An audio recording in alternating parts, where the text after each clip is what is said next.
Gila sih, dunia sampai heboh gara-gara Indonesia buka pasar gratis pertama di Gaza. Di tengah reruntuhan dan kelaparan, bendera merah putih malah berkibar di antara tenda-tenda pengungsian. Ribuan warga Gaza antre bukan buat cari uang, tapi buat ambil bahan makanan dan kebutuhan pokok.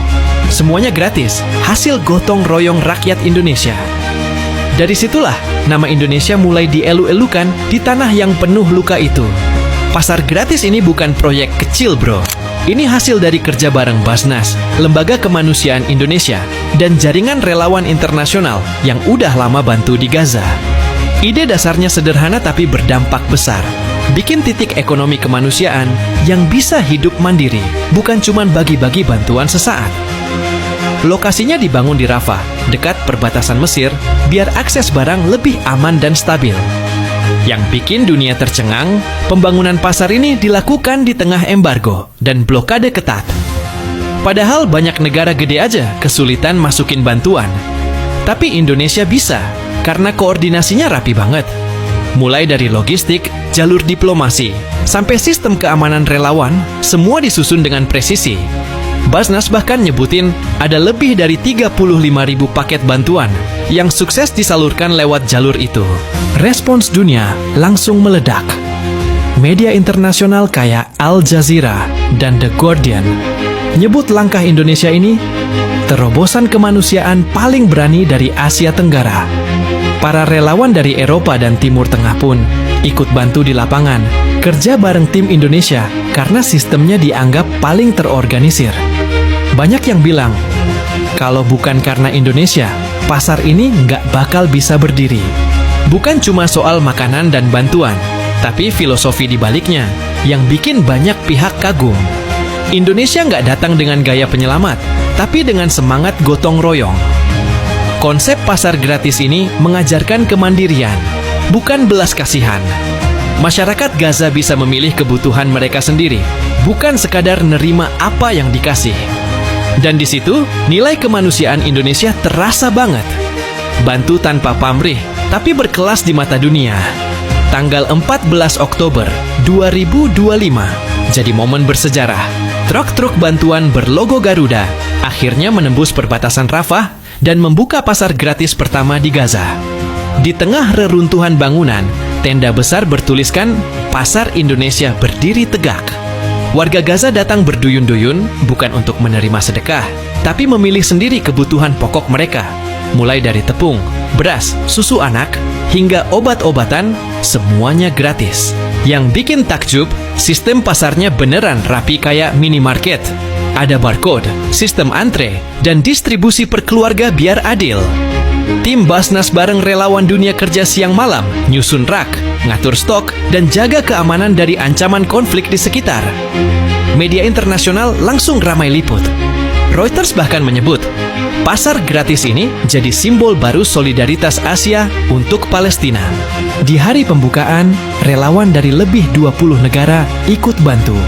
Ada dokter dari Turki, sukarelawan dari Jerman, dan aktivis kemanusiaan dari Mesir yang rela nginep di pos Indonesia. Mereka kagum karena semua proses berjalan disiplin tanpa rebutan. Bahkan, warga lokal sampai bikin mural kecil bertuliskan, "Terima kasih Indonesia, kalian hadir tanpa syarat." Itu bukan sekadar pujian, tapi pengakuan.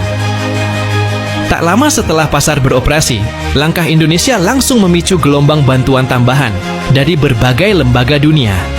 UNICEF, WHO, dan organisasi Timur Tengah lainnya mulai menyalurkan bantuan lewat jalur Indonesia karena dinilai paling aman dan cepat. Dunia akhirnya sadar, Indonesia bukan cuma pengirim bantuan, tapi penggerak solidaritas global di Gaza. Negara yang beneran turun tangan, bukan cuma bicara di podium. Langkah Indonesia di Gaza bukan cuma soal kemanusiaan, ini juga strategi geopolitik kelas tinggi. Di saat negara besar masih berhitung untung rugi dan cemas dikaitkan dengan konflik Israel-Palestina, Indonesia justru tampil sebagai kekuatan moral yang netral tapi efektif. dunia melihat bahwa diplomasi Indonesia nggak cuma berhenti di forum PBBB, tapi turun langsung ke lapangan. Secara geopolitik, kehadiran Indonesia di Gaza memberi pesan kuat ke Timur Tengah dan dunia Barat bahwa kekuatan Asia Tenggara juga bisa jadi pemain aktif dalam isu global. Langkah ini memperluas jangkauan diplomasi RI ke dunia Arab, Afrika Utara, bahkan Eropa lewat jalur kemanusiaan. Posisi Indonesia jadi lebih solid karena dianggap punya soft power yang konkret, mengubah simpati menjadi aksi nyata. Negara-negara seperti Turki dan Qatar pun mulai menjajaki kolaborasi logistik dengan Jakarta. Dari sisi ekonomi, aksi kemanusiaan ini berdampak besar terhadap reputasi Indonesia di sektor bantuan internasional. Banyak lembaga donor mulai melihat Indonesia sebagai hub distribusi logistik regional, terutama untuk krisis di Timur Tengah dan Afrika.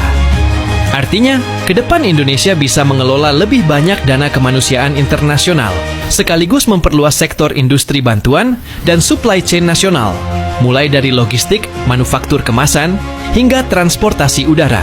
Bagi Indonesia sendiri, kepercayaan internasional ini membuka peluang besar di ranah politik luar negeri dan ekonomi kemanusiaan. Banyak organisasi dunia kini menyalurkan dana bantuan lewat lembaga-lembaga Indonesia karena dinilai transparan dan efektif. Ini berdampak langsung pada sektor logistik nasional, industri pengemasan, serta transportasi udara yang semakin dilibatkan dalam distribusi global. Kedepan, posisi Indonesia di panggung kemanusiaan global bakal makin strategis. Dengan pengalaman lapangan di Gaza, Indonesia berpotensi jadi hub distribusi bantuan internasional untuk kawasan Timur Tengah. Banyak lembaga global seperti WHO dan UNHCR mulai menjajaki kerja sama jangka panjang dengan lembaga kemanusiaan Indonesia. Kalau langkah ini konsisten, Indonesia bisa jadi negara Asia Tenggara pertama yang punya peran permanen dalam sistem kemanusiaan global. Dari sisi ekonomi, keberhasilan operasi bantuan di Gaza juga membuka peluang baru bagi sektor logistik dan filantropi nasional. Industri pengiriman barang, penerbangan kargo, hingga produksi bahan pangan siap saji akan berkembang pesat karena tingginya permintaan dari lembaga kemanusiaan internasional. Ini bisa menciptakan ribuan lapangan kerja baru dan memperkuat ekonomi domestik berbasis solidaritas. Jadi, kalau lo bangga jadi bagian dari Indonesia yang benar-benar hadir untuk kemanusiaan, jangan cuma diam. Sebarkan cerita ini, dukung gerakannya, dan tunjukkan ke dunia bahwa Indonesia bukan cuma negara besar di peta, tapi juga besar di hati. Karena di tengah dunia yang makin dingin, Indonesia adalah kehangatan yang masih nyata.